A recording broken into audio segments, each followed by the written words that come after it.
Wow.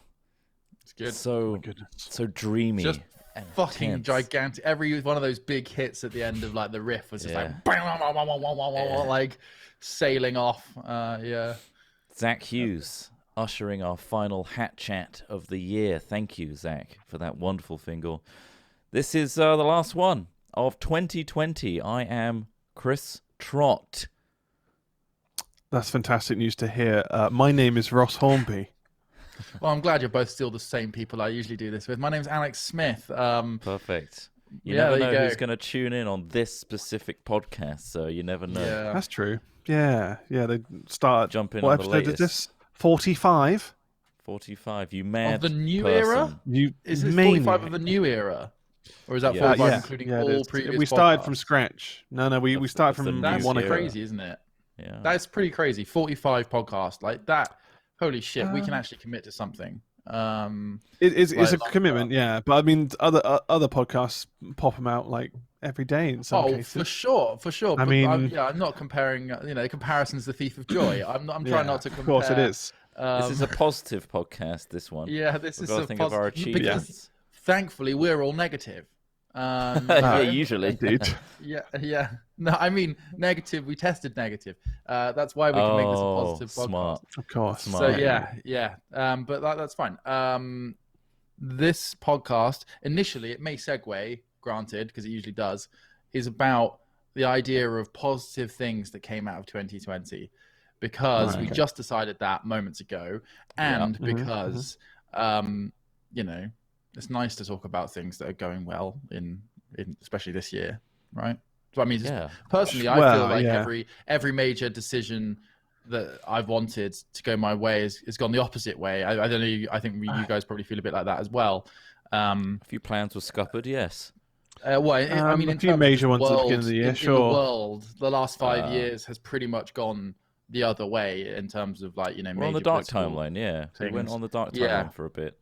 But did. maybe, to spin that into a positive, it's allowed us all to really see how bad it could get if we allow it has this given us a perspective. I think that's it. Yeah, it has. complacency. It has been washed away, and it's allowed us to be like, oh, yeah, no, we should do better and should worry about these things and make a change. And so that's a good thing. Hopefully, I think it's also hopefully going to lead into more just appreciation of hopefully what we have.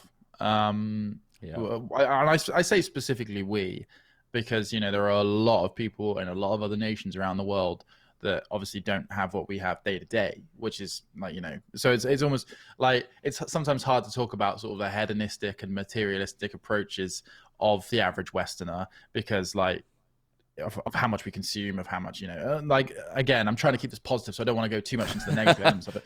But what I'm saying is, annoyingly, sometimes you have to mention the negatives to highlight that positive, though. Exactly. To appreciate. I just want to, Just to say that's why it's better. Yeah, it'll be great to meet up again with our friends and eat and drink to excess, and all the things that swap spit is fun to do. Exactly, swapping spit, swimming in each other's bodily fluids. But no, it will be nice, and I think there will be this initial, at least for a little while, maybe 6 months, I don't know, appreciation of like, man, it's so good to be able to do like this stuff again, and like see people and be places, and not all that take sort it of for stuff. granted. Yeah, Well, exactly. we had a taste of that yesterday, because yesterday we did a live stream. We did a art stream, more specifically from a warehouse, and it's probably the first time we've done kind of one of our bigger interactive style things. Yeah, a production, so to speak, and that was really good fun. It was great to kind of have an outlet for like the whole year where we just haven't been doing crazy shit as much. It's all been based in our bedrooms and just on cams, whereas we can actually just make some art, keep our masks on for the most part, but still, I thought that was good. It's a good. It was really fun. I look forward to more.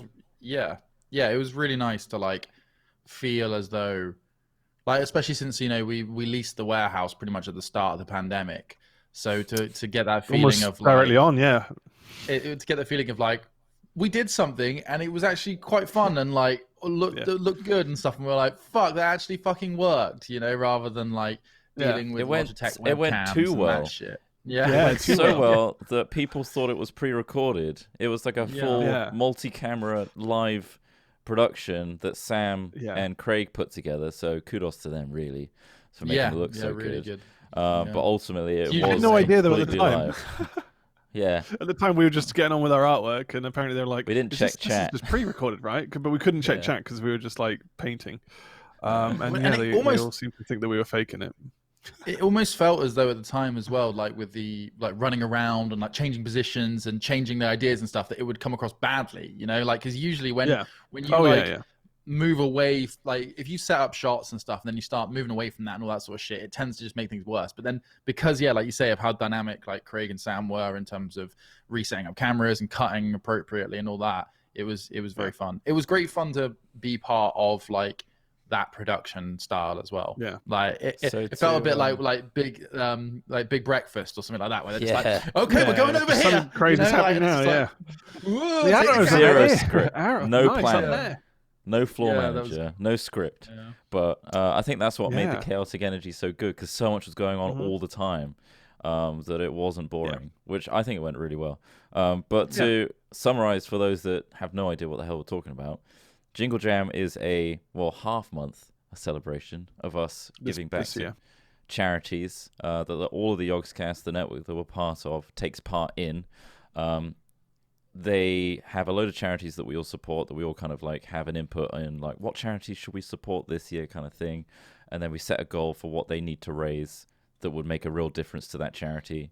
And then we partner with Tiltify this year, which is a website where you can donate and you choose a charity, and in return you get a bundle of games, which games developers like Lewis and Harry and a load of other people spent a long time trying to get as many keys as possible from generous game developers to bundle all these keys together. So it's kind of like a end of year give back and celebration, so that, you know, we can put all of our effort into something positive at the end of the year. And we've done 2 streams ourselves as Hat Films. Obviously some of us have done individual stuff as well. We did some Among Us the other day as well. Did some Among Us. I'm doing a High Rollers one as well. But we did poker as well, didn't we? I think. Well, Ewan Smith did, I think. Ewan Smith did poker, so lots of extra bits. We took part quite a lot. Didn't do that. Oh, you didn't. Oh, you didn't do that one in the end. I didn't realize. Bailed. Well, I forgot. I did. I forgot I was fucking doing it. Well, I didn't forget. I looked at it originally, like fucking ages ago. I looked at it and I was like, right, that poker stream is in the evening, like 5 till 9 or whatever it was.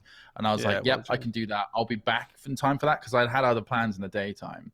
And I couldn't really cancel. And I was like, I'll be back for that. And then like a couple of days before, I checked it and I was like, yeah, that's gonna be fine. And then I looked at when our time slots came about, and it was like mine was at 2 o'clock in the middle of the day, and I'm like,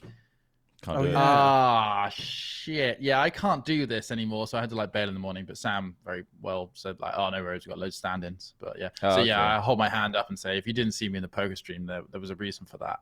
I wasn't in it. Well, to be fair, like, I mean, I didn't watch the stream, so I mean, I didn't even know. So, no.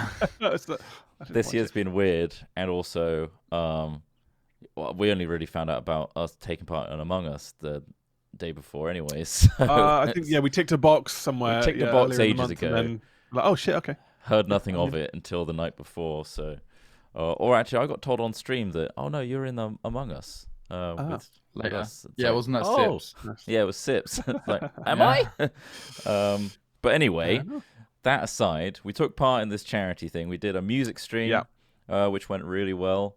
So we make music live. We've probably talked about this before in a hat chat. That went really well. I think some of our best music's come out of that one. And we have so many more ideas that we didn't finish, annoyingly. The idea that we had another soundscape. And this is the thing, because I think it's almost completely finished. We just need to a bit of mastering on a couple of tracks just to polish it. Yeah. And then, was it January, we wanted to go back to it and kind of add some more to it, do some more silly ads, maybe a couple more songs in there. I think so. And try and get that story arc. Whether we do that in one stream, I feel like we should take our time with it in that stream and kind of like see where we get to and then continue on. Don't have the ambition. Because it's a really good idea, and I'm really happy with how it's come so far. So we can push it further. So that's something to look forward to. Something positive in January. It's another positive thing. No, exactly. positive It's thing. Another positive. That's another ticket off. But yeah, all of this that we're doing was for the charity, and we have raised a considerable amount of money. I can't remember the total right now. Let me have a quick look. Over £1.5 million, which is insane. Amazing. Indeed. We're at £1.69 million. Nice. Usually we do things in dollars because of the way our previous charity website worked, Humble Bundle. They did it all in dollars, but it's changed to pounds this year. So what is apparently 2 milli? It's over 2 milli. I feel it in my willy. Wow, which is great considering everything that's happened, like the generosity of people considering these current times. It's a great positive. Do you find it strange when you still see like trailers and stuff coming out for brand new AAA games and stuff, and you think, how is this working right now? Like, they must be mostly working from home, but they've got these huge budget games coming out, and the hopes that people are still buying stuff, I assume, right? Yeah. But I mean, this is the thing. I think we said the same when, because we were trying to buy the PS5s when they first came out, and then we were like, wow, why is everyone trying to buy them so suddenly? I thought, that people are going to try and save cash and stuff, but ultimately, I guess the most part, people are still working from home. They're still getting some cash in, and also, like, why not treat yourself when you're not really spending as much money because you are at home? So you're not going on it kind of makes sense. Yeah, no holidays. Everyone's been just doing their thing for the most part, which is good. Yeah. And wanted to treat themselves to a PS5 so they can, play Demon Souls and wait several months for another game. Yeah, right. Yeah, really want that PS5 right now. Yeah. There's 2 exclusives. I'm not too bothered waiting now, to be fair.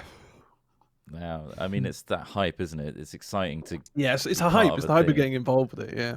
Yeah, they very good at that. Same with Cyberpunk as well. The hype for that game was insane, which we could talk about if you want. We can talk a bit about it, yeah. Because it's hard not to avoid the biggest release of the year. Yeah. Yeah. That's good. He doesn't want to be negative. I can see in his face. Smith doesn't want to be negative. So we can mention it's extremely overhyped. It's beautiful. It's awesome. I love it, and I love having an RPG and stuff. But like, it's still, it's not. It's not like, personally, I feel that Red Dead Redemption 2 was a significantly more impressive, revolutionary RPG than Cyberpunk, personally. But then, obviously, that's based on my own opinion, and my opinion is largely based on like cinematic and the graphical value. Like, don't get me wrong, I love other elements, but for me, I don't think Cyberpunk looks. Again, it's a victim of its own hype because it's an incredible game and it looks fantastic. For me, though, Red Dead for me was, but just for me, this is the thing. Like some people might find it boring or too slow or whatever. Like, again, this is my personal opinion, and I don't want to shit on Cyberpunk at all. I do find myself sometimes playing it and going, well, I mean, like, yeah, there are massive buildings all over the place and like stuff, but like, I'm never going to go in them, and like, like. I think that's the bear in mind you scratched the surface. You barely even scratched the surface of the game. And same like, right now for me as well. But like, I love it. But yeah, no, I don't want to say anything really bad about it because, like you say, I haven't played it enough. I think just my initial impression is I really enjoy it. I personally don't particularly like the way that damage and gunplay works. Personally, again, this is just a preference. But anyway. Like, for me, these RPGs are about how they make you feel as a character, I guess, and how that, I guess, with Red Dead, it's not so much of a, well, V is their own character as well, but I guess, like, I just want to feel like everything is real, I suppose. And anyway, I mean, I can't really talk about it without spoiling a little bit. I'll stay positive. I'll stay positive. It's really awesome to have an RPG out to play, like, in general, because I love RPGs. And like, something that got me really excited recently was Baldur's Gate 3. However, it's really far from being finished, so I've decided to like sideline that and play when it's finished. I'm waiting for the next for the release. Yeah, now. I'm waiting for that. Yeah, because I love that. I love that game as well. So no, it's really awesome to just have some new RPGs. The Game Awards show last night, which is I watched a bit of that. Did you see the fucking Ark one? I didn't watch it. Oh, well, the one with Vin Diesel in it. There's a trailer, Ross, that you need to watch. They're really? doing a new Ark, Survival Evolved, the dinosaur game. Oh, okay, yeah. I know the one, yeah. And the trailer's got Vin Diesel in like tribal wear running around. Yeah. It's really? insane. It's crazy. God. And it's such a bad trailer, and I love it for that. How bad it is. Fucking Vin Diesel, man. Just Do you know Vin Diesel's made an album now? Or he's making music. Has he? Yeah, there was a really cringy clip that was released. I'm not sure what it's called, but I know that he's making at least a song.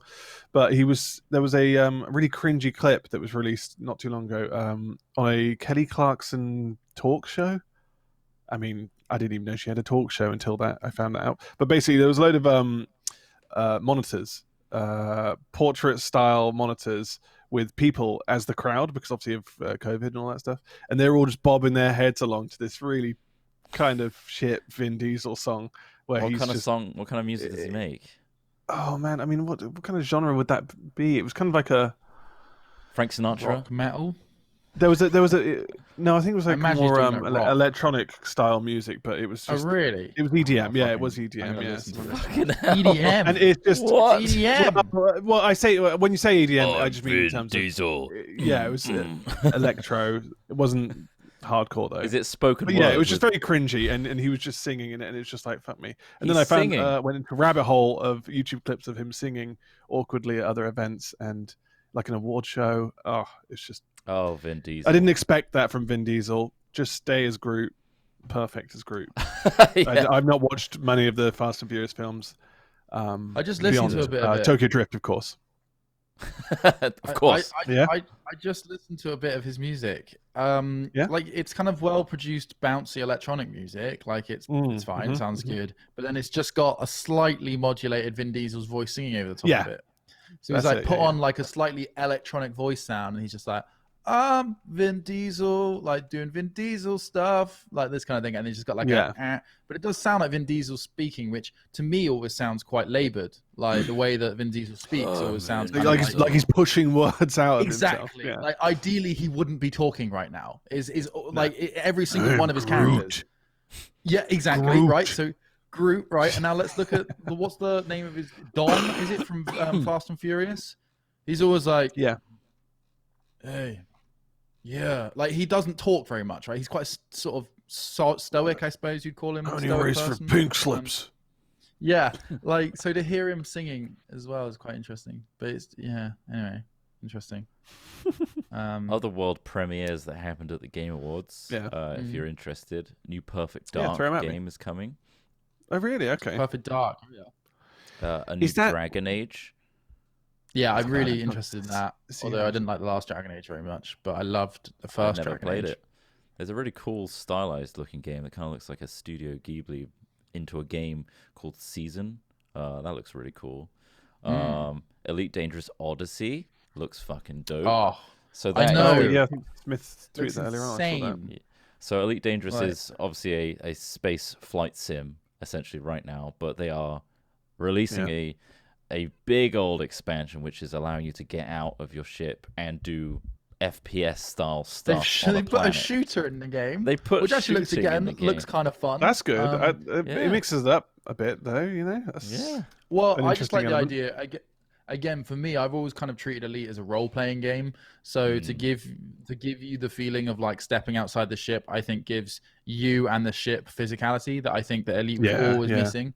Because Elite, to me, the only downside of it is like the feeling that you are a ship almost rather than a person, because of the way that it works. But yeah, I hope that they like properly expand it so it's not, because the thing is, a lot of these big announcements in games like this, I mean, I'm not saying that Elite or Frontier are guilty of this, but sometimes they'll say one thing and then it will come out and you'll realize that they haven't talked about some of the limitations. So for example, I don't think so far Frontier or Elite have said anything about like how many planets are we going to be able to walk on? Because it says in it, like, land on rare new planets with unbelievably upgraded, like, new surfaces and all this sort of stuff. And it does. I feel it'll be like amazing. But is it only going to be like one type of planet that you can land on that you can do that?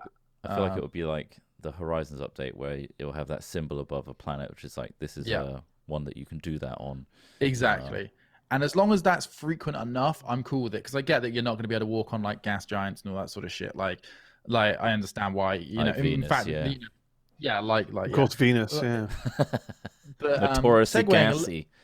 Segueing a little bit, I've been not researching. God, I'm not a scientist. I've been reading and watching some stuff on exoplanets. Sounds like research to me. Sounds just like. Where are the aliens coming from? Where are they? But no, this isn't about. Well, it's a little bit about aliens, I suppose, but it's about this. We should talk about the Federation after this, by the way. We should, yes. Remind us. We need to bring there's another new alien story. There seems to be a new in every podcast. Exoplanets are being discovered. Okay, so initially we were like you know, the working theory a few decades ago, or even as recently as 10 years ago, was there aren't many planets like ours, right? So like there aren't, and also most stars maybe don't have planets. Okay, so when you see the stars in the sky, they are suns, essentially. They're all suns like our sun. They're different kinds of stars. Sure, they might burn brighter, less bright. They might be expanding, contracting. Like there's a lot of other elements to what a sun is. There's lots of different kinds of stars. But basically what astronomers have been doing is looking at stars and looking for light fluctuations, or they call it a wobble, where the light from the star changes for a reason, right? And they've worked out that a certain kind of wobble means that there's actually a planet passing in front of the star between us and the star we're observing, right? So it's going light interference between those two. Yeah, exactly. So like the star will dim or whatever. Like there'll be a change in that light, exactly. And so they're using this method now to identify more and more planets. And what's happening is like they're finding that there are planets, usually are planets orbiting stars. Like, so whereas it was originally thought it would be quite rare, it's actually a lot more common. And so it's called just search exoplanets if you want to hear more about it. But it's just really interesting because like it just means that it's more likely that there would be life out there, essentially. Well, we know now, right? Well, let's hope Federation's waiting for us to be ready. So there was, if you don't know what Trott's talking about, there was an Israeli defense minister, I think he was, and he is 83 now. Like, there's a lot of things to take on board. Space security chief. So essentially, he was saying there's an intergalactic federation of aliens that the Americans have already been talking to. That I think he said the Israelis have talked to as well. Yeah. By the way, there is paint still on my hands. A certain kind of paint is much more stubborn than another kind of paint, which is it's the one that has the glitter in it too, which is kind of annoying. Shit. Yeah, that stuff's really hard to get off. Anyway, he was saying that there is this federation. The U.S. government, Israeli government, and the aliens themselves feel that it's not a good time to reveal that they exist to humanity because it may cause panic. I mean, we've just had a pandemic. We've been through multiple world wars. Panic. It just feels like a bit of a weak argument. But yeah, apparently they exist and they're not revealing themselves. But the Americans have been working with them for years. Personally, I thought it. I don't think it's true. Personally, I think that first of all, like, I think this person may just be doing it to get press. He's just released a book apparently. So he's just released a book as well, right? Okay. Seems like promo. Yeah, like don't get me wrong. I still think that there is something going on in our skies that we don't understand. Whether or not that is an organized federation of aliens out there, I don't know. Do I think that a federation of aliens could exist? Probably.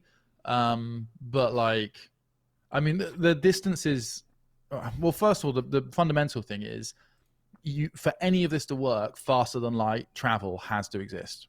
right? So like that's the truth, because the universe is so vast that it, like, even inside our own galaxy, right, it would take like thousands of years, and that's just our galaxy. There are other galaxies out there that generate a universe. It's just insane how big the world is, the universe is. And we need some sort of relay of some sort of mass effect. It just makes me wonder, like, why, if something, or if multiple civilizations or something had the capability to jump that far, essentially, you know, to travel that far, why would we see them flying in our skies like traditional aircraft? Maybe there's a restriction on our airspace or vacuum of space where you can't go near this underdeveloped planet for fear of it's kind of like when you protecting tribes, uncontacted tribes on our planet. There's certain measures, and the local council or whatever is protecting them from outside contact. I mean, Stellaris, the game, is a great game to play if you want to play around with these ideas. Like, it's really fun because, exactly, like, all these, we could be considered a primitive civilization. I had a really good talk with one of my friends who's like a PhD sociology guy, and he's played Stellaris as well. And we had a really long, quite drunken talk for about 2 hours. And then by the end of it, by the end of it, he said, like, yeah, to be honest, man, sometimes I just think that we're an anomaly in Stellaris. And I'm like, oh my God, yeah, that's true. Like, we could literally be like, in Stellaris, the game, it's a game about like managing an intergalactic empire, right? And but in it, you find these stories, these anomalies and things like that. And often you'll find stories about this planet had like 1,000 years ago had a thriving so-and-so on it. And you're just like, in the game, you're just like, huh. Yeah, that must have been weird. It was alive like 1,000 years ago. What the fuck now? And then you continue with your super advanced civilization. And it's just like, man, if we fuck things up, we are literally going to be that one day to some aliens. They're going to drive by Earth and just go, wow, what happened here? Oh, wow, they're fucked. Ruins. Okay. Oh, looks like they tried. Anyway, like, keep going. Oh, they bombed themselves. Oh. Yeah, so... always the way. It's just, no, I don't know, the Israeli thing, like, just more evidence. We just need more evidence. Like, we need more visual evidence. There are super advanced cameras on most modern military aircraft, right? Like, we could do this. Like, if it exists and if we can see it, then yeah, of course, that's time to start going, aliens exist. Until now, I think it's keep an open mind, but be entirely skeptical of what everyone's saying. Like, let's go into like a metaphorical, play on the idea of it. So faster than light travel has to exist for a Federation to really function, right? For all these aliens to meet up. Some form of ability to escape physical, how we understand physics, physical bounds. Okay, so that might not be faster than light. That might be some completely other crazy technology like consciousness transfer or something like that. There's all sorts of other ways you could do it. But anyway, go on. Quantum entanglement and shit. Yeah, exactly. Quantum entanglement is another really good example of that. Say our, restricted zone. What is the Prime Directive or whatever it's called? Yeah, from start, not to interfere. Yeah. Not to interfere with us, because faster than light kind of increases the scope of distance, right? We think we are looking with our greatest telescopes and technology, the Hubble and beyond, that we are seeing as far as we possibly can into essentially the past, because light travels at a certain speed and we're looking into the past. Do you feel like our Prime Directive zone of no contact is so much more larger than we could ever imagine? Like, you cannot enter even this Milky Way galaxy because the whole thing is not developed enough yet. And we have no technology now. Even though we have incredible technology, we don't have anywhere near the technology to be at the scope where we're being observed from outside sources. How do you mean? So in terms of we're witnessing things that happened so long ago, because obviously just how far things have had to travel just for us to see them, and just the distance we can see. In that time period that we're seeing them, they've already advanced to a point where they could, have developed crazy ass technology. Yeah, because they're not only focused on light, because we are picking up information and data based on a variety of our own human senses, right?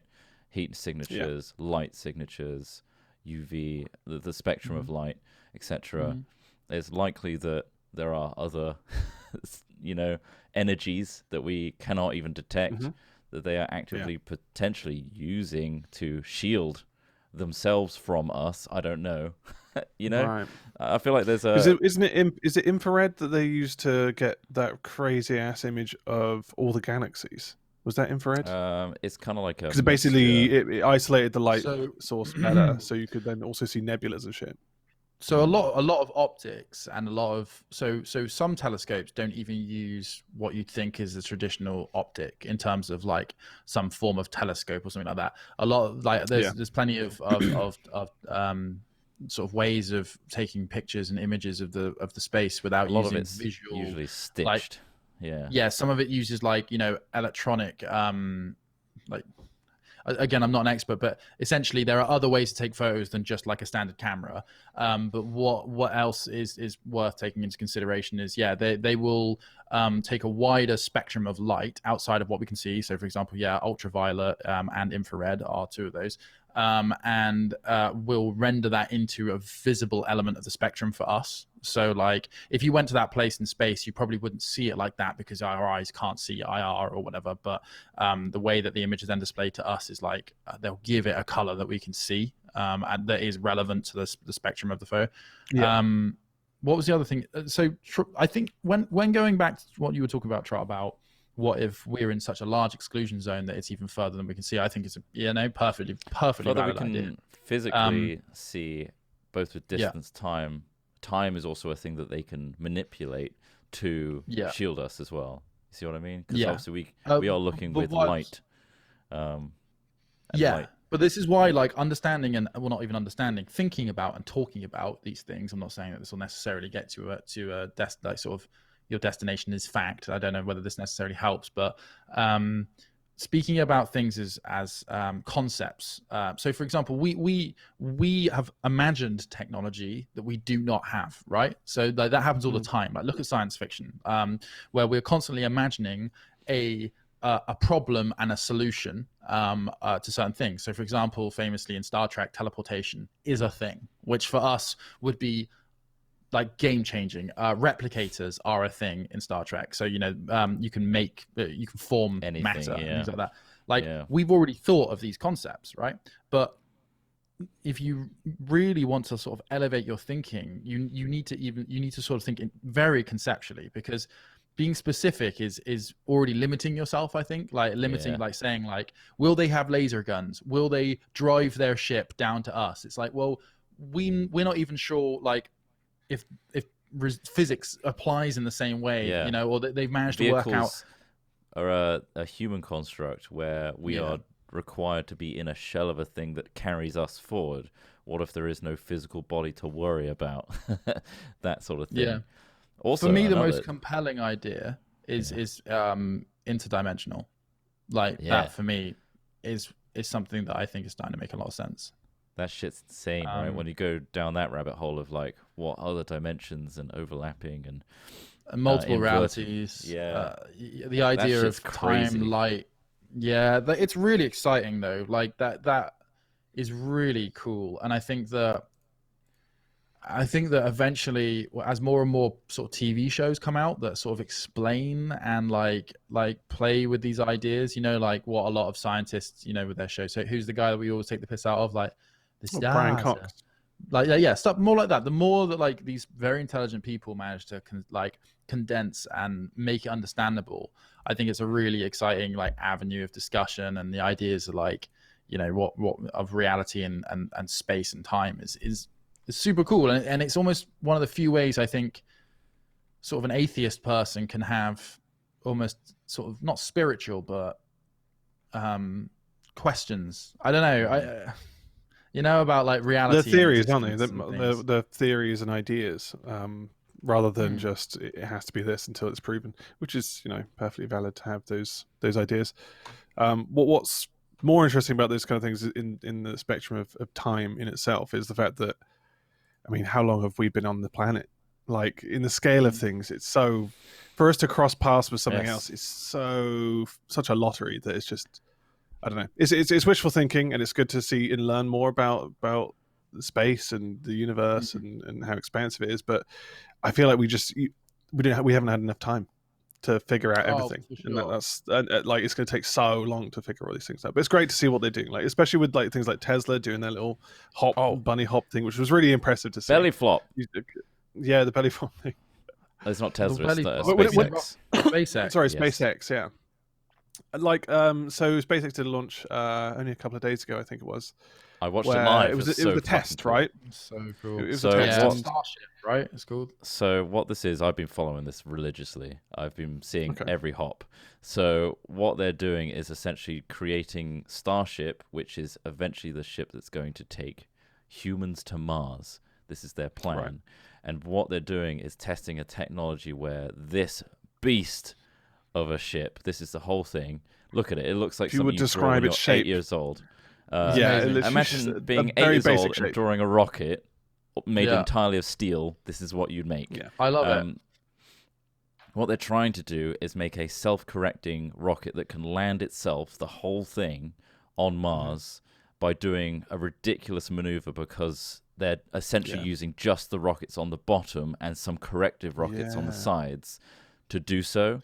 So what it does is it goes up into the air. Help. The flaps, obviously, help with drag and maneuvering. Aerodynamics. So what it does, this is it coming back down if you're watching the video. So it's coming back down. It's gone into the air 8 kilometers, I believe, or no, 800. I can't remember how miles into the air. It goes up vertically, and then it kind of pulls itself into a landing form and kind of flies for a bit, and then it belly flops. The booster kicks in and it kind of like flicks it back up, so it's then upright again. And the intention is that it's going to land gently, like some of their previous boosters have landed gently. It's got little kickstands that come out at the end. It's a big fucker in comparison, I think. So this had a 30% chance of success. They knew that this was going to go wrong.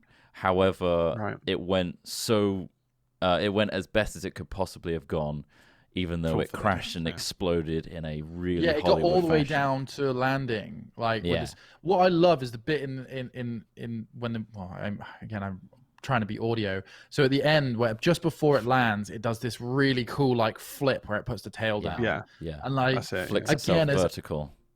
As a sci-fi nerd, which I feel like I've been drawing a lot upon recently, but to watch it like spin and then blast like that, it's like, man, it's so cool to see like something capable of doing this. Like this. It's very Kerbal Space.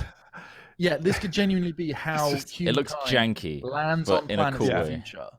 Like politics aside, the fact that Elon Musk is a sociopath aside, the fact that really he's only really good at securing government grants to do things he wants to do, like the one he got for his girlfriend Grimes. But like all that bullshit aside, the people actually involved in getting paid to do this shit is very amazing. As in so cool. Like, the people that have designed and made all this stuff, it's just nuts. And I mean, look at that explosion. It doesn't even look real. It's Maybe so cool. And do you think it exploded? It just should have been upright a bit earlier on. Do you think that's it? It's just should have been slower. I think. Can't remember. Let's try and figure it out for them. Look at that. Yeah, roll it back a bit. Need the help. I think it should have been slower. I don't think it had lost enough of its momentum before it hit the pad. Elon Musk mentioned the specifics of what happened. I believe it was an engine, and the landing gear did not come out. Holy fuck! Okay, man. But it's impressive to see just those giant fucking boosters like kind of flick around, trying to recalibrate where they are. It's great. Exactly. But worth watching if you're interested in that kind of thing. The fuel header tank pressure was low during the landing burn, causing touchdown velocity to be high, and rapid undetermined disassembly (RUD), which is like it exploded. RUD. But we've got all the data. Basically, it wasn't pumping enough fuel to its engines to generate enough thrust to slow the thing down before it hit the pad. Pressure. Yeah. Needs more pressure to create more thrust. I mean, so one thing I did think about is typically, and I think.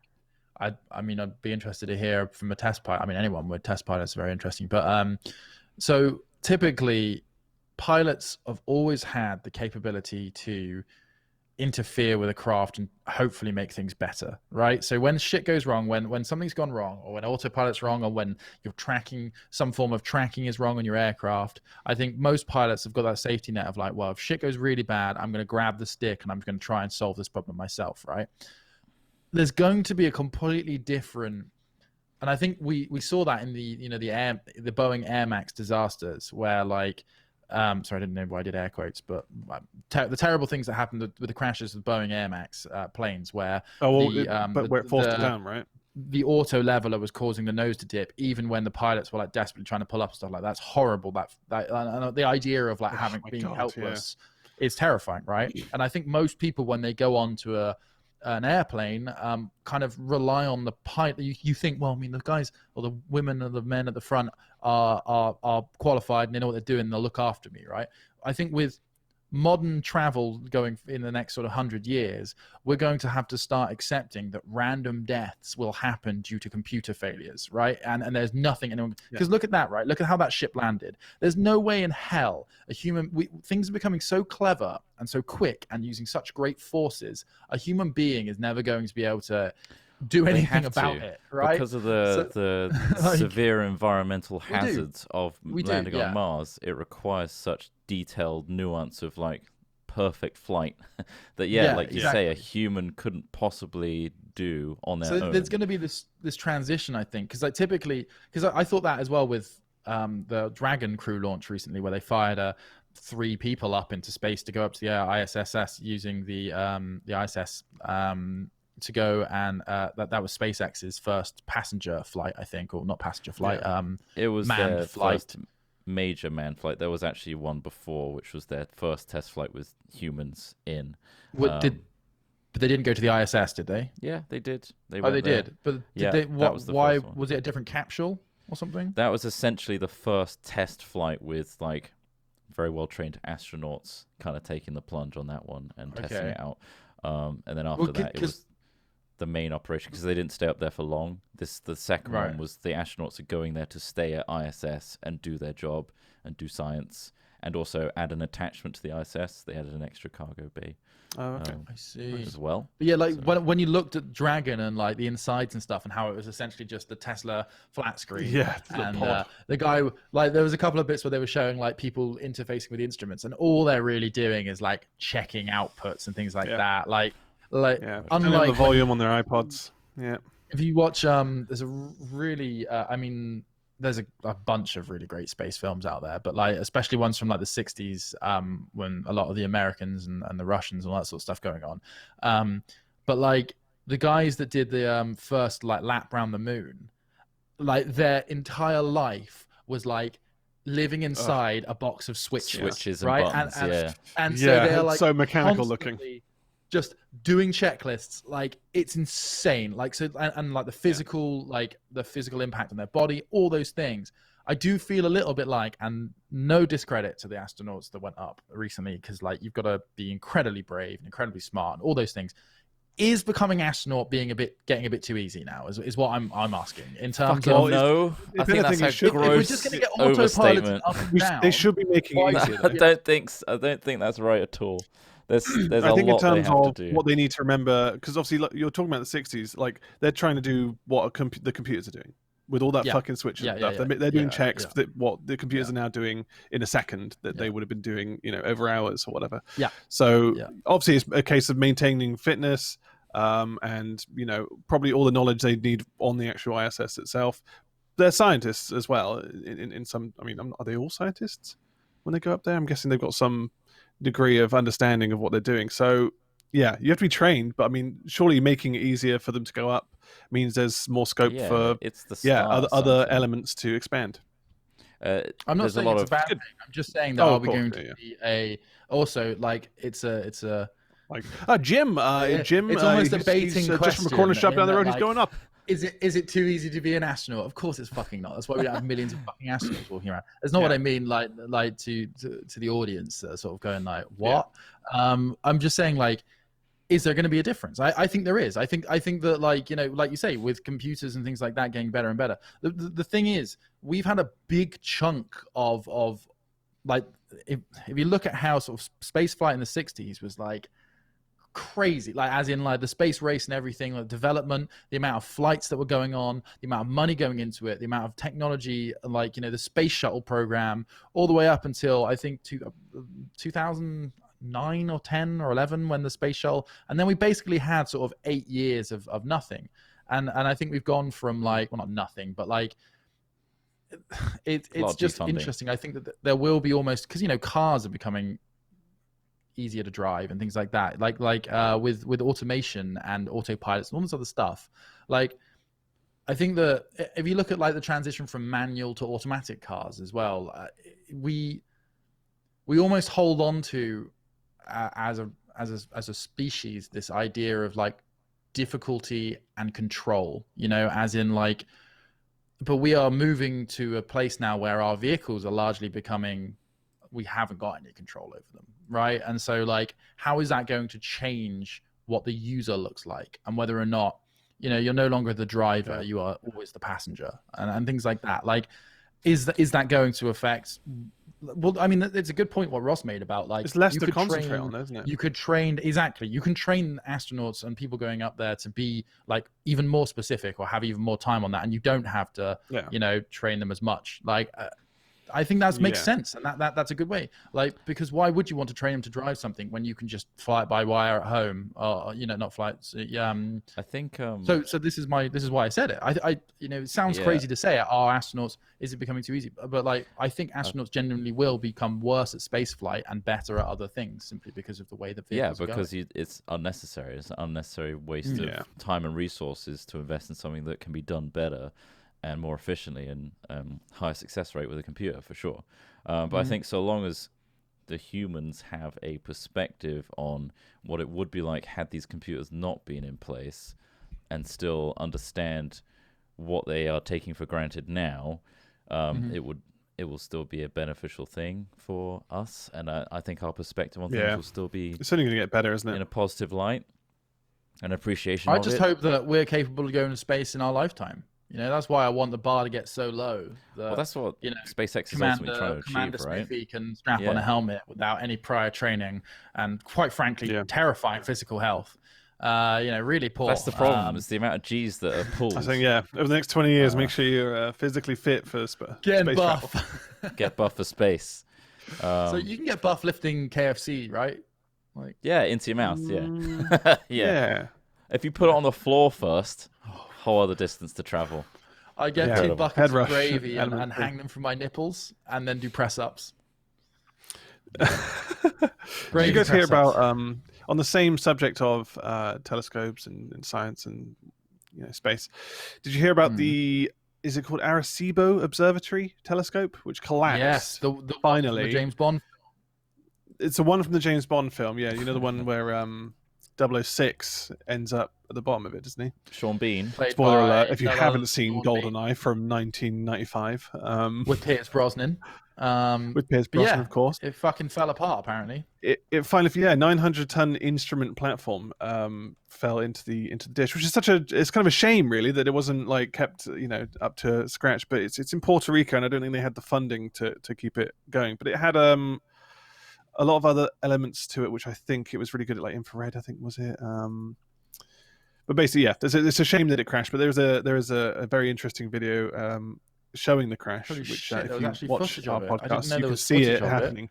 Yeah, so at the time they had a drone up there at the time checking the cables. So the cables were weak, and they're very old, and they're in a poor health. So they kind of started to stretch apart. And right at the time as it was collapsing, they were checking it with a drone, which you'll once again see on the video podcast. The cable snapping away, and they're like, "Oh shit!" They quickly pan over to see that the dish is now completely caved in by the telescope at the top. And it's impressive, like just looking into it and where it is, it's impressive that they managed to build it there in the first place. It's in the middle of like this hillside in Puerto Rico. They've got like a 3-point structure, like cranes, which are holding this hell of a this telescope up. And it's just it's a great thing to see, and it's a shame that it's very collapsed, sci-fi. But it's very sci-fi, cool. And I wonder. I've read that they're looking into ways to use that dish again. Well, yeah, I think part of the problem is like you say, like economic, socioeconomic, but like it's funding, and also the I think location of it makes the governments and stuff. the speed at which technology develops as well. Like it may be cheaper to just build a new site with a more up-to-date optic than going back into there and like updating it. But yeah, no, I mean just from like the human achievement of all the people involved in designing and building that is amazing, really, isn't it? It's like a wonder. Like I like that. I like celebrating a human achievement beyond individuals. I think something that group effort. Obviously in Bristol, big old group effort. Beyond Bristol, like recently, we had a statue pulled down, which is fine. Fuck it, chuck him in the river. Like, yeah, go for it. Like, because it was there's a famous person, Colston, Mr. Colston. I don't actually know what's his first name. Forgotten it now. Clearly, Margaret. John. I'm gonna get John Colston, Bristol. Who was he? You're never wrong with a John. Right. Edward Colston. Yeah. So Edward Colston was, among other things, a slaver. And he did lots of other stuff. You know, in England, it's quite common, I imagine, in lots of other places around the world as well, to name areas and things after people that built a lot or were relevant to the area. Huge for whatever contribution reason, to the city's growth and development. Yeah. So like that happened, and so we had a statue of them, and you know we've got streets and things named after it and all that sort of stuff. But that got pulled down, and I think that like ultimately that was a good thing. I don't think that we should have statues of slavers, regardless of what else they did. But that aside, like I think that a lot of people were like, well, there's nothing we can be proud of anymore, is there? And like all this sort of stuff, like, oh, this person did genuinely do this sort of stuff for the city and all this sort of thing. And I think that it is, we can still be proud of things, but like kind of celebrate them differently, I suppose. Like you know, the Clifton Suspension Bridge is a pretty awesome building. You know, Isambard, Kingdom Brunel probably did some shady shit as well. But like, if we talk about like, and it's the plaque on the bridge is like, you know, Isambard, Kingdom Brunel designed this, and everyone knows that, and all that sort of stuff, right? But like, I think it's much better and makes a lot more sense just to celebrate like all of the people that built something so impressive, and like the fact that we as a species have managed to do something like that is just really, really fucking cool. And I don't know, I guess I think that's the way we're going, and I hope so. Like, because it doesn't make much sense to like idolize individuals. I don't think it's particularly helpful for anyone. I don't know. What do you guys think about that? Because like obviously it depends on who you are, what you are, but putting things on pedestals, I feel always leads to. It's like we have with the kind of, people like fucking Elon Musk and Mark Zuckerberg and stuff. Those are currently the people who people are looking at as, you know, leaders of, you know, future technologies and stuff. And ultimately, it's just giving them this insane power that we don't really know the scope of yet. And they didn't know the scope of at the time. Well, I mean, especially Mark Zuckerberg didn't know the scope of at the time of its inception for what it could spawn into, or what bad actors could then change and morph these technologies into doing, you know, terrible things to society. So it's it's very strange to idolize that one person, but then when it comes to creating these things, it takes fucking teams and teams and teams of people who are literally just focusing on one thing, but they're working together to create something great overall. Is it a product of our human like biological needs to funnel our gratitude onto another human rather than a kind of ethereal group or team that we don't really know the faces of? Maybe that's our natural inclination, is to put a face to an achievement, and therefore that's why we do idolize people like that, as much as they are taking credit for a lot of people's work. And I'm sure Elon Musk or whatever has a huge involvement in the day-to-day of these companies, but by no means are the people that made this happen. Like SpaceX didn't do a hop with Spaceship because of Elon Musk's achievements. It's because he's smart business-wise to assemble the best team to do so. However, his tweets are personable. His achievements are kind of funneled to him. And I think we as like a consumer and a viewer of an achievement of like, fucking hell, this spaceship thing was amazing. I'm grateful for the one person that told us about it, you know, and is celebrating. Do you think it's also an element of they want someone to blame? Well, so having a figurehead, you can do good and bad with it. Yeah, I was gonna say that's interesting to say that because the flip side of making everything everybody's like achievement is that when something does go wrong, it's harder to blame someone. It's harder to find blame because it's like, well, what are you gonna do? You're gonna put the entirety of SpaceX in prison for 6 months? Like how do they get there? I guess. I would hope that by recognizing the achievements of the many, that when things do go wrong, you can sort of look at why it went wrong and hopefully find a lesson. I think as a group, people are less likely to be nefarious and act evilly or whatever you want to say than an individual might be. Because I find like consensus and groups making decisions tends to be more thought out, perhaps, and less able to be abused. I mean, a good example would be, an interesting example would be, do you know who's leading like all these crazy pharmacy companies in America who are charging unfathomable amounts of cash for something that saves someone's life, and it doesn't need to cost that much? It wouldn't cost them that much, but they pump that. There's no person you can point at when you look at those companies. You see a company name, and then you just have that, and then some wealthy person's on the top of it. You have no idea who they are. The only kind of inkling we had at one point was that dude who bought the Wu-Tang Clan album. Remember that guy? Yeah, I can't remember his name. Shkreli? Shkreli or something. Yeah, Shkreli? And and obviously he was a guy who was just like, we've just upped the price by 200% because we can. And then that was a window into that world. But there must be evildoers at all the top of these fucking crazy companies who are just in it for greed. It's interesting you say that again, Ross, because this is another point I was going to say, but felt like it might have been a bit too reductive. But fuck it. I think the reason that we idolize people is because idolization of individuals works for capitalism. You're talking about the results of free market capitalism like you say, that person got a monopoly on, well, I guess it's not that free market, but they had a monopoly of that product, and then they could just do it, and it's like, well, yeah, they're making money, lol. But I think that a lot of the time we've been heavily conditioned, and I think this is something that very hard to get out of if you want to participate in most of Western society now, which obviously there are a lot of good reasons to do. But like, I think that it's easier to sell to people using idols. Idols are a great way to sell things to people.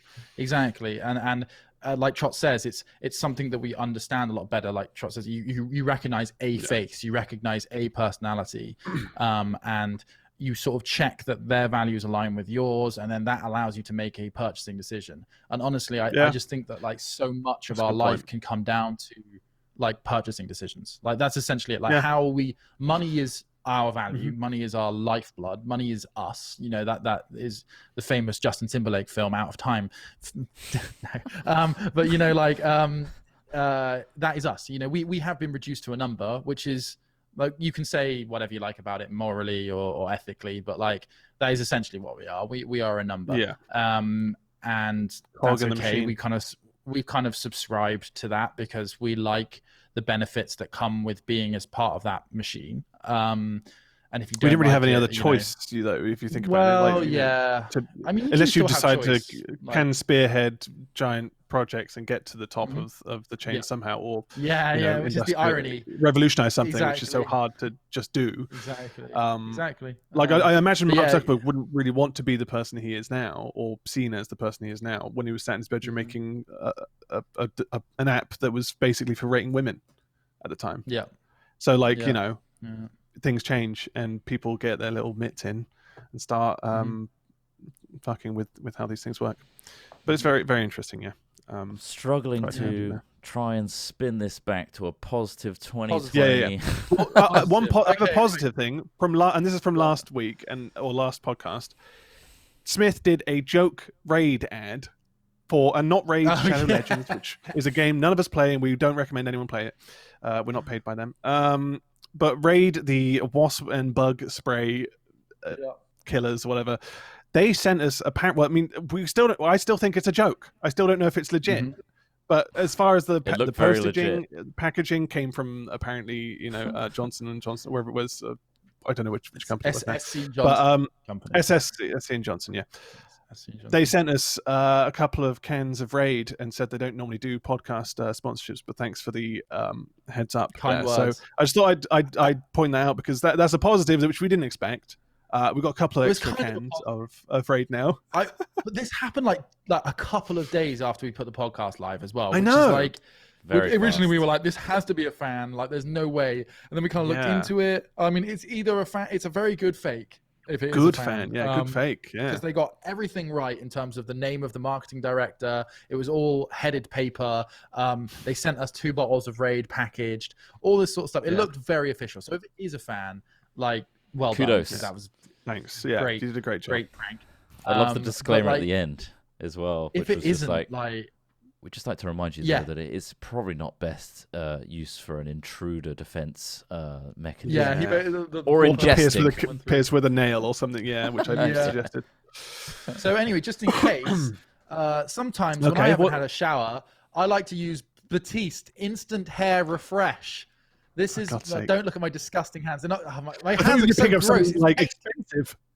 But yeah, this is Batiste Instant Hair Revive Dry Shampoo, because sometimes you don't want to have to go into the shower and use shampoo, so instead you use this stuff. Great for LARP. Anyway, let's hope I get some of that. How would you apply that if you were to apply it to, I don't know, a mustache or maybe beard? Here we go, and now he's lightly spraying it just over his lips and mouth, or some directly into his mouth there. Now it looks kind of powdery to begin with, but I think you can rub it in, and then you'll get the nice. How does it taste though? Now, how does it taste? He did spray your lips. Tasted worse chemicals. He's tasted worse chemicals, like Raid. Yeah. I'm desperately looking around my desk to find something expensive that I can maybe kind of big up so that they may send us some, but I don't think that's. I mean, there's a lens. Sony, send us stuff. Lens. We always use Sony lenses. You want a nice GeForce RTX 3090s. Well, don't do that, Trott, because no, you can't do that one when we legitimately get sponsored by them. That doesn't work. Shit, we all right. actually got sponsored, but when we get, I was just mostly going to talk about the nice box. Off the wall. Oh, it is a nice box. I mean, I really like boxes. So this has got foam inlay. Very nice. Okay, foam inlay box. For is it storing shaped potentially pricey gadgetry or electronics. Really nice. Very dense. Smells good. Very nice smell there. So I'd highly recommend. It's a very nice black aesthetic as well, which is very in right now. Very fetch. Yeah. Wow. So yeah, if you want to store your electronics, get a nice cardboard box. Oh, nice. I love that. I love the foamy smell it has as well. I don't know why it's just got like a nice, like, fresh, something expensive and fresh. Brand new. Yes. Brand new. So another couple of positive things that have happened this year, like our global emissions reduced. So that's good. Yours personally, are you farting less? Or? I'm definitely farting less. But yeah, like in terms of largely because of less air travel. Let's be honest, that's mostly where it's come from. Less air travel. Well, has there been talking about farting? I'm still talking about farting. Yeah, so I actually jump and fart, and I can actually get a couple of extra inches normally. Good on you. But anyway, yeah, like that's good. You know, we did gave the planet a little bit of a breather for a little while. Turns out, working from home is good for the planet. Yeah. Yeah. Yeah. And fairly achievable. It does obviously have its shortcomings depending on what kind of job you do, but I think so. I think that a lot of people are looking at sort of like a part, like work, like 2 days at the office, 3 days at home sort of scenario or something like that. Like, you know, stuff that means that they still can contact, you know, with their office and things, and still work from home. I think it really depends on the individual. That's the problem. I think some people like working from home, and some people really don't. But like, I think it really depends on where you live and your living conditions. Like, obviously, like if you know, maybe just separating your work life balance is that step out of the door to the office and then back, and that works for some people. And whether you have a garden and things like that as well. Apparently, lots of people have been buying garden houses this year. That's what's happened. Well, the thing there's actually not been too much of a drop in prices because of that. Right. Next year there will be. there could be more positives once this pandemic we're past it and it's safe to go outside. Working from home might be nicer because you can just go out and go for a walk and stuff like that. Whereas right now it's like, no, you have to stay at home. That's your order, and you are limited to your premises essentially. Whereas, going to the Starbucks or whatever, or going to the local park, will become an option, and a lot easier to break up your work day from home. Perhaps, I don't know. Yeah, it is. It has been interesting hearing first-hand stories of people where the companies have actually been slightly more productive from this setup than before, which is a very interesting thing to figure out. There's no way you would be able to test this in any other scenario. Like, I don't think any companies would ever go, all right, guys, all right, everyone go home. We're going to start, just try it out. I think this was the biggest test that, maybe the office industry or just... Yeah, it's just to see how that works. Obviously, it doesn't work for people who work on building sites or whatever, but it's interesting to see. Does that mean all these office blocks that are constantly springing up are going to slow down and rent's going to become cheaper because they become empty? Really interesting. Well, this is it. I don't know. You'd like to hope there will be a big change, but it might just go straight back to normal, and you never know. Yeah, that's always the risk. It might go straight back to normal. I don't know, I mean, God knows. Let's keep things positive, because you start talking about those sort of things, you got to start talking about the fact that we may be crashing out of the EU very soon. So we don't have to talk about that's quite a big negative. We don't need to talk about that. It's all connected. It's all connected. Everything's connected. It is all connected. Like the Galactic Federal Space Agency. Can't wait. We're ready. I think we're ready now. We weren't a couple weeks ago. Would you be ready to take us now? I love that idea of like the most searched. I was looking at Google's most searched the other day in terms of their top 20 search terms. The most searched for TV show was Love Island. Love Island this is within the UK, by the way. Right. Okay. Love Island was the most searched for TV show in the whole of lockdown. Right. It just sort of, to me, that just says a lot. Imagine being told aliens are real, there's a whole intergalactic community, every part of human history, everything you've done has all happened on this little rock, and now space has kind of been thrown wide open for you to be, the door opens. And it's just how would that affect the average Love Island watcher? In terms of, I don't know. How would that change their world? It's a head in the sand situation, isn't it? It really is. Yeah. And obviously, but you don't want to tar everyone who watches Love Island with the same brush. But it might be a case of, I'm not thinking about the sky. I'm thinking about a distraction in front of me there, which is this show. But no, I mean, it's fine to do that. I don't want to say almost. I think the people who, the old saying, ignorance is bliss. I think people often take offense to that because it's being ignorant is a bad thing. But I think also there's almost a downside to having a mind that isn't satisfied by those things. If you know what I mean, as in, I would love to be able to watch Love Island and it be enjoyable, but it simply isn't. I wish I wasn't this smart, is what you're trying to say. Well, yeah. See, you're in for I know you, but that's kind of what comes of saying that. But we are but there are other forms of how much you say this, but you have to think about the fact that you play games for a reason, for escapism. Yeah. Someone else watching Love Island for escapism. Some other person might play games and not even think about space or whatever, and they just think, there's a moon up there, there's a sun up there. Sure, that's all I need to know. They just people want to be distracted, especially with all this other shit going on.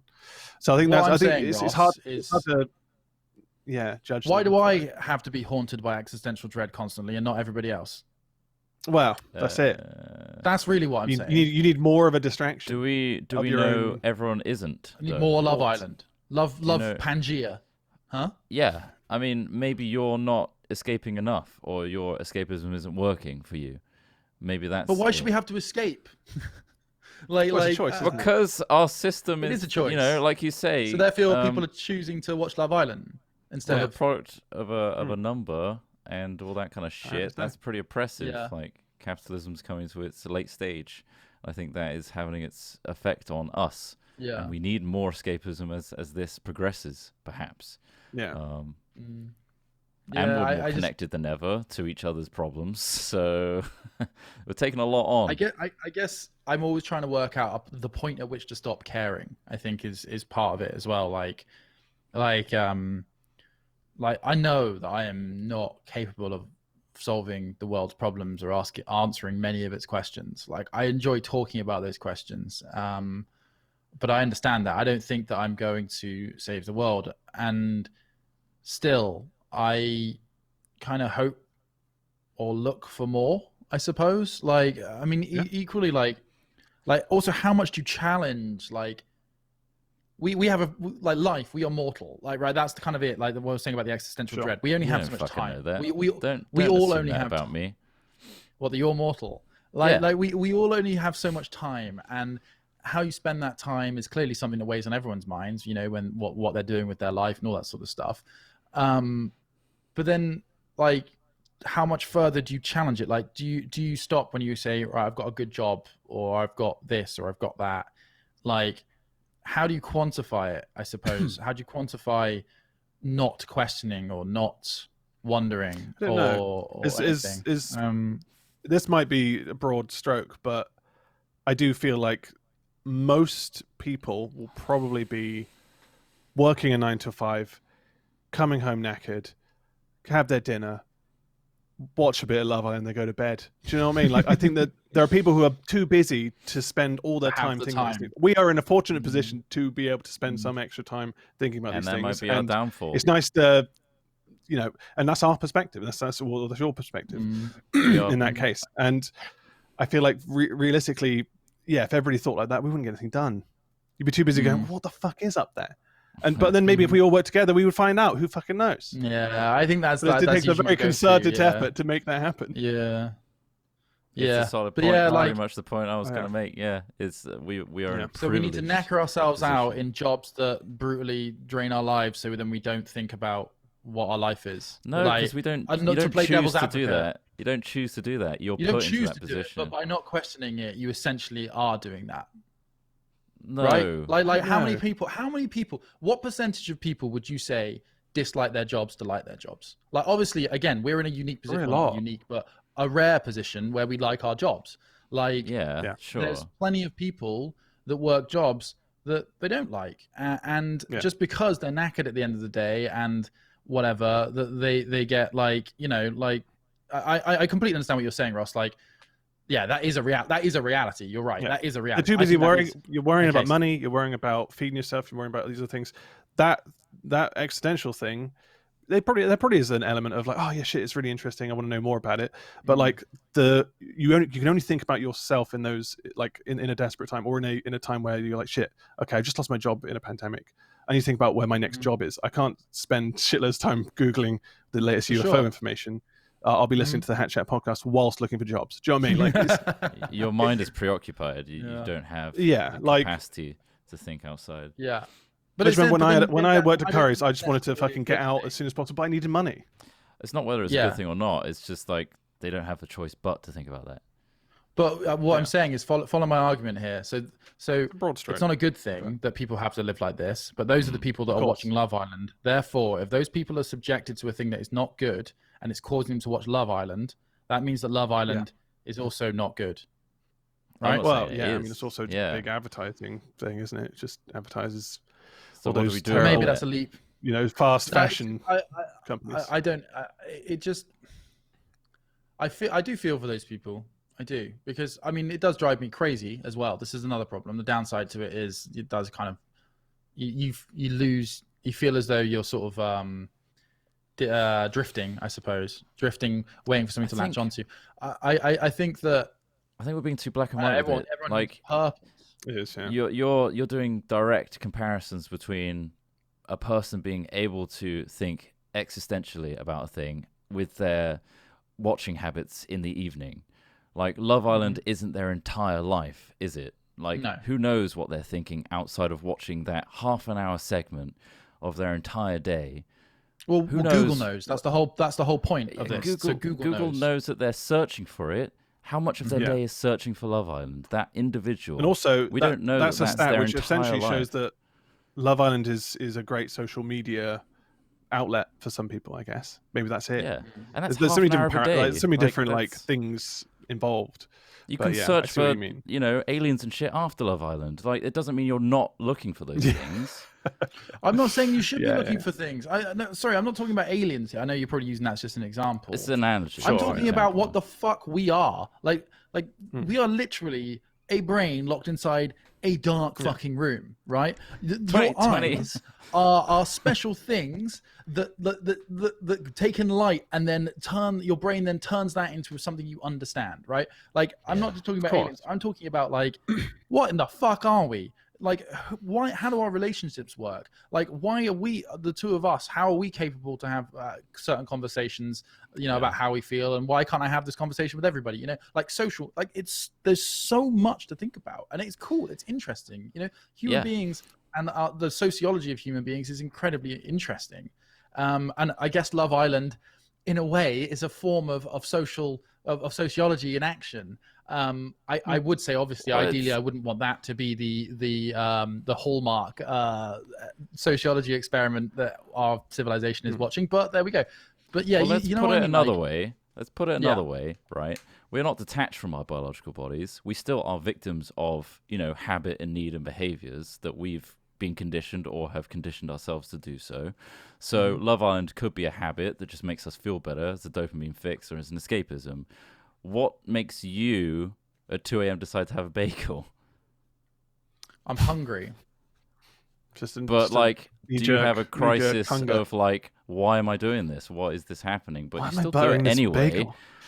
You still do it anyway because you're a creature that enjoys that thing, and you latch onto it because we all are, to some degree. But it doesn't change pleasure. It doesn't change you and your, like, thoughts about life and everything happening and why it's happening. You still do these things in that moment. Regardless. No, it's true. Yeah. So I think it's no different. It's no different in my view that people do these things even though it's not necessarily the best thing to do for the human race. I certainly find it's actually quite depressing when you sit there. Constantly.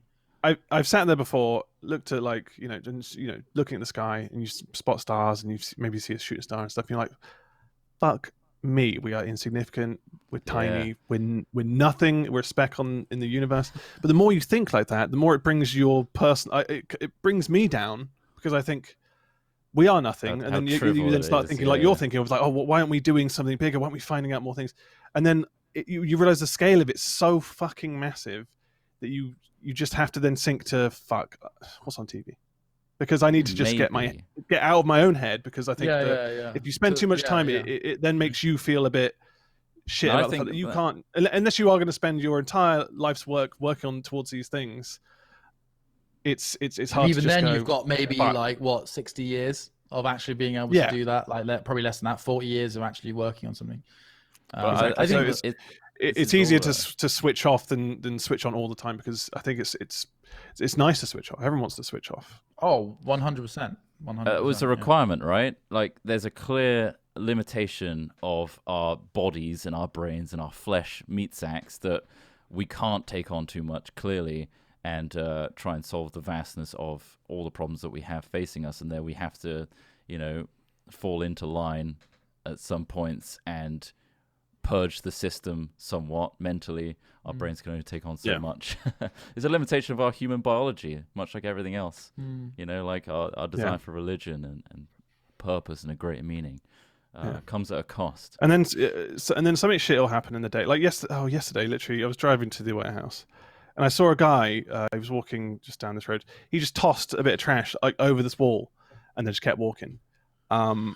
And I called him a wanker because he was being a wanker. Obviously, I was in my car. I was like, "You fucking wanker!"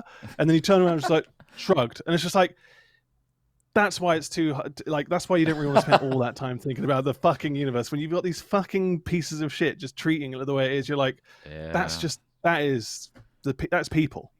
People don't give a shit. People just fucking throw their trash over a wall and just walk on. And that just happens. And when you start looking into documentaries, which David Attenborough covers, where he starts talking about how we've been putting all our recycling just in the sea or into sending it to another country, and then they're seeing all these fucking logos and brands from the UK wash up, and it's like you realise, yeah, we're all fucking shit. We can't sort our own planet out, let alone spend all our time thinking about what's up there.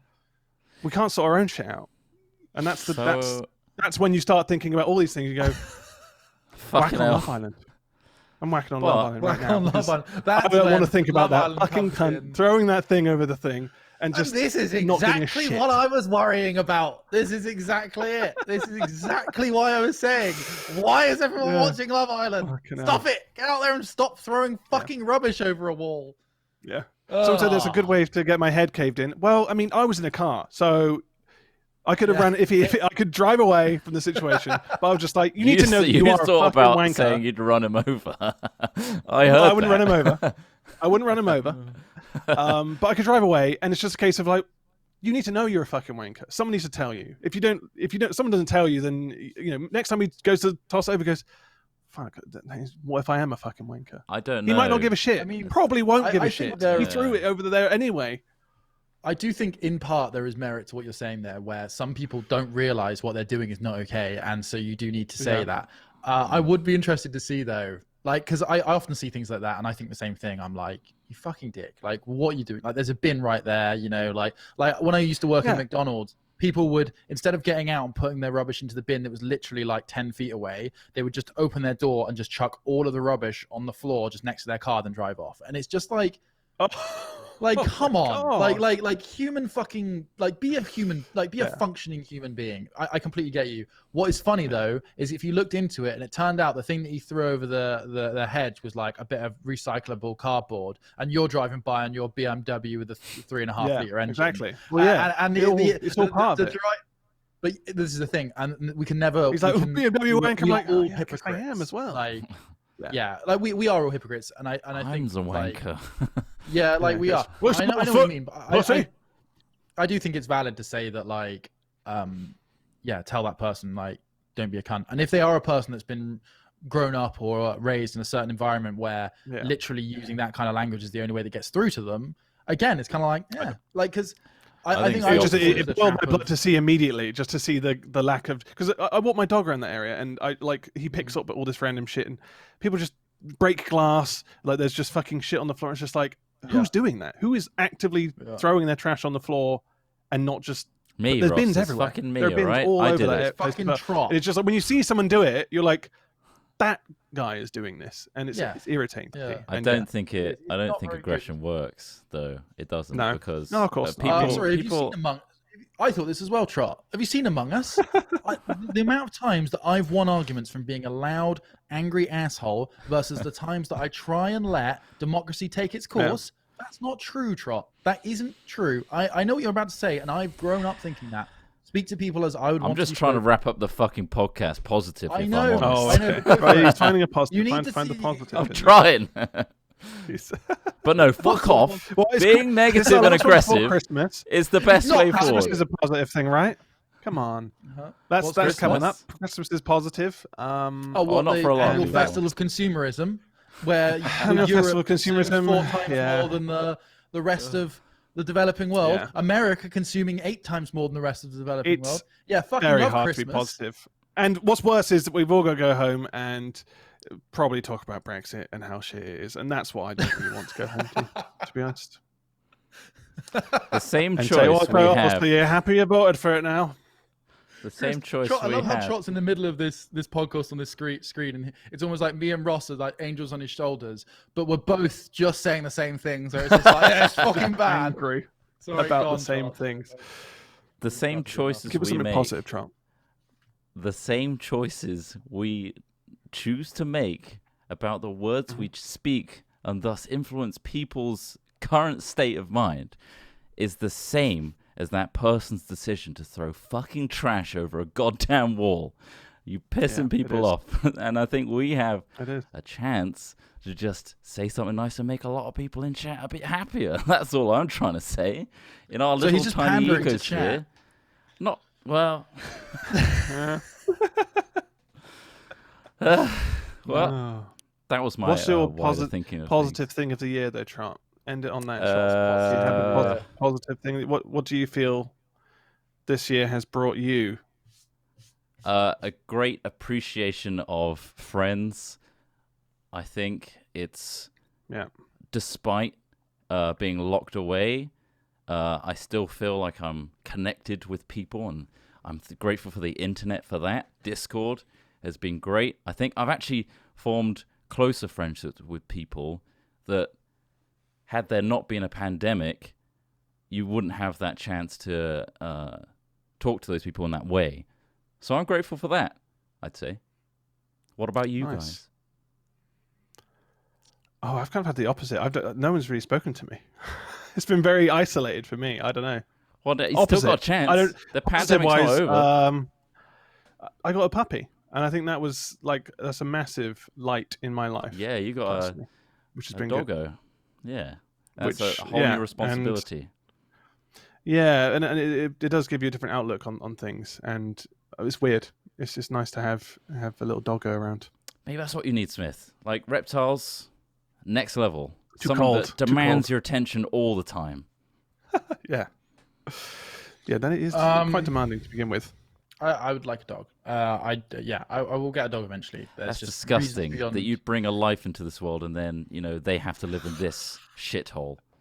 Well, I'm not bringing it into the world. Technically, the breeder is, which I actually financially contributed towards. You two are the ones that are contributing towards it. True. Think about all of the stress that's going to be created for these animals now that they've lived all year with their masters by their side, and then people start going back to work, and all these dogs are suddenly maladjusted to the amount of attention that they've got. I was actually worried I might die before my pet as well, which recently, and so that was another kind of like. You were worried you were going to die before your dog, or like 13 years or 14 years or whatever. Potentially over 15. Yeah. Why? Have you recently had a diagnosis or something? Well, you never fucking know what happens, man. I could just get an aneurysm right now on stream, and I could just fall. I could just drop dead. Barbara Windsor died the other day. Yes, yeah. I mean, she's old. Yeah, she's old. But I'm just saying, 83. People die. That was today, wasn't it? I could just die right now, and that's it. My legacy is all the weird shit we've done on our YouTube channel, and that's it. That's my part in the universe. That's quite a lot, really. There's quite a lot. We've done a lot. I mean, before this year started, I was like, I could die and be like fairly happy. Like the life that we've had the last 10 years, I think is almost better than anyone could really hope for in their lifetime, to be honest with you, in terms of how I feel, the things we've seen and all the stuff we've done. I just think that that's pretty sick. This year, however, now at the end of this year, I definitely want to do more stuff. I spent a year going like, fuck yeah, no, I'm definitely not done. Like I'm definitely very, very still want to like do more.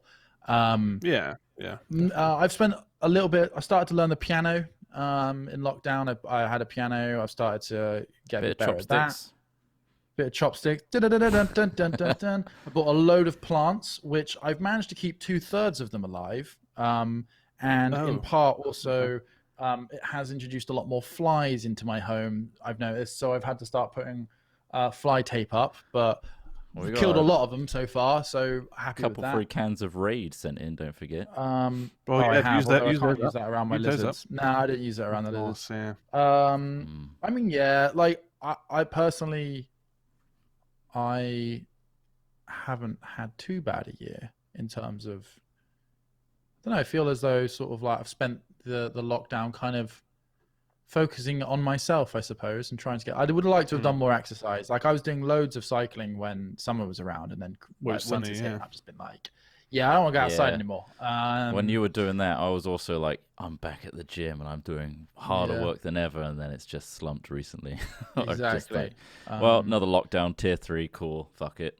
I think also it's kind of helped me work out like how to keep like mentally sound, which I like, like as in, I don't know, honestly, this has kind of just felt almost like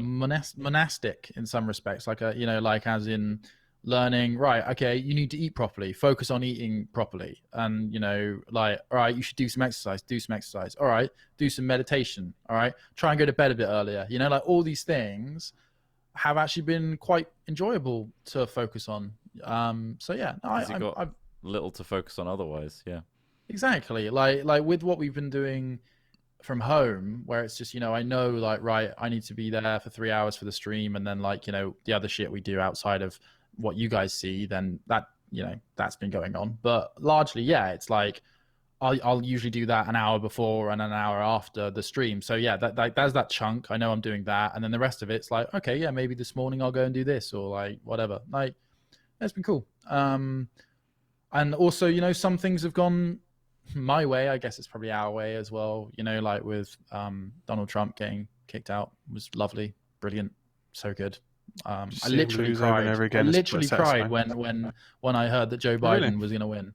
I was like a bit tearful because I was just like, finally, my God. I know he's not a perfect candidate, and I know all these other things, but for me, like, Donald Trump represented everything that's been going wrong with us in the last 10 years, really. It's a manifestation of but also I do wonder, from the perspective of someone who's watched us before 2016 and during Trump's kind of presidency, and how kind of it's affected us as well in terms of like these crazy fucking bullshit stuff that he does and says all the time affects a lot of people. And like, like I didn't cry, but I certainly was like fucking elated because I was like, finally we can just stop talking about this fucking bollocks and this stupid guy in charge of a really powerful, really rich country, and you can just think, we don't need to talk about that anymore. I'm excited not to talk about Trump so much that our content's going to be better for it. I think our audience might be happier because they don't have to hear about that shit anymore,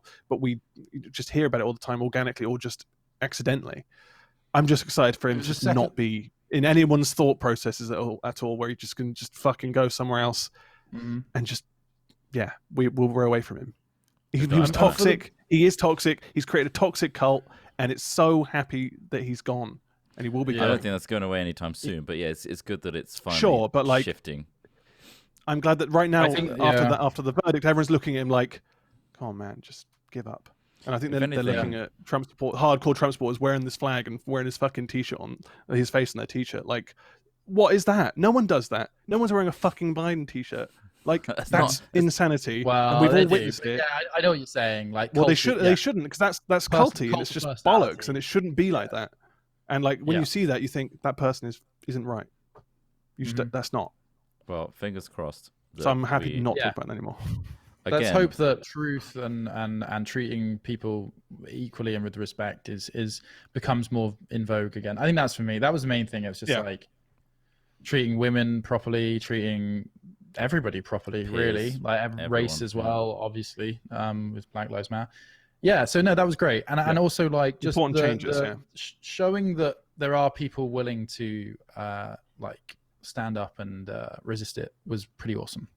I think, like, because for me, for the last few years, I feel like I've been a bit of a doomsayer of like, oh, this isn't going to go well, this isn't going to go well, and then eventually, shit doesn't go well, but then you see people are actually like, oh my God, there are still actually people out there who know that this is fucking crazy. Oh my God, like I'm not asking for last time I spoke about anything, and anytime I speak about anything political, obviously people make comments about it in the chat, but like, I'm not asking for fucking any particular ideology to be pushed. It's just like, just to have someone you can respect and someone who treats common decency, people properly. Right? Yeah, exactly. Treats people properly is just a baseline. Not to say that anyone, the blue party any less corrupt or doing shady shit under the surface, but just to have a figurehead that has some level of that represents the ideas. I don't know how much this counters what we started with when I was saying about I'm not sure how good ideology idolizing individuals is, but I mean, this isn't about even Biden talks about it, doesn't he, about like for everybody, like, because it's the only goddamn way we're gonna fix all of the challenges ahead of us is together. So let's go into 2021 with unity and hope. And I'm announcing my departure from Hat Films. Oh man! I just thought it'd be a funny. No, it's not. I agree. Unity.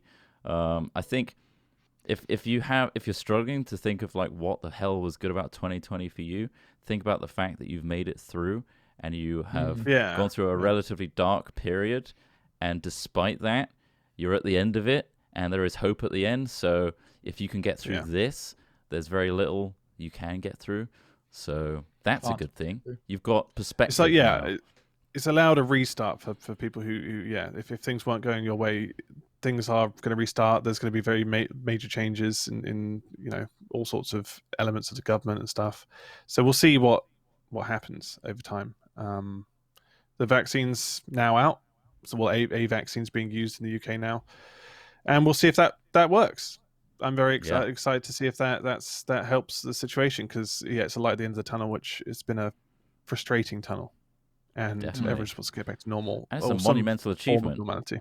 A vaccine this fast is a huge monumental achievement for human vaccine. So, and the progress made might go on to help in lots of other ways as well. That's another really thing about it. Like there's a ton of other now that we know that like this form of vaccination works, there's a bunch of other things we can now start looking at to see if we can fix as well. So there might be even better stuff coming out of this.